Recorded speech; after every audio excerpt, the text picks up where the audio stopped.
कुरान मजीद का मुख्तसर तारुफ। कुरान करीम उस रब अज़ीम का बेमिसल कलाम है जो अकेला माबूद, तन्हा खालिक और सारी कायनात का हकीकी मालिक है। वही तमाम जहानों को पालने वाला और पूरी कायनात के निज़ाम को बेहतरीन अंदाज में चलाने वाला है।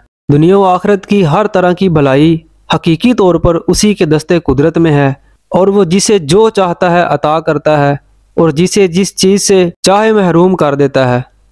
वो जिसे चाहे इज्जत देता और जिसे चाहे ज़िल्लत और रुसवाई से दो चार कर देता है। वो जिसे चाहे हदायत देता और जिसे चाहे गुमराह कर देता है। और उसने अपना ये कलाम रसूलों के सरदार, दो आलम के ताजदार, हबीब बेमिसाल सल्लल्लाहु अलैहि वसल्लम पर नाजिल फरमाया ताकि इसके ज़रिए आप सल्लल्लाहु अलैहि वसल्लम लोगों को अल्लाह ताला पर ईमान लाने और दीन हक की पैरवी करने की तरफ बुलाएं और शिरक व कुफर और नाफरमानी के अंजाम से डराएं। लोगों को कुफर और शिरक और गुनाहों के तारीक रास्तों से निकालकर ईमान और इस्लाम के रोशन और मुस्तकीम रास्ते की तरफ हदायत दें और उनके लिए दुनिया और आखिरत में फलाह व कामरानी की राह आसान फरमाएं। कुरान मजीद नाजिल होने की इब्तदा रमज़ानुल मुबारक के बाबरकत महीने में हुई और नबी करीम सल्लल्लाहु अलैहि वसल्लम की बारगाह में इसे लाने का शरफ रूहुल अमीन हज़रत जिब्राईल अलैहिस्सलाम को हासिल हुआ और शबे मेराज कुछ आयात बिला वास्ता भी अता हुई। कुरान मजीद को दुनिया की फसीह तरी जुबान यानी अरबी ज़बान में नाजिल किया गया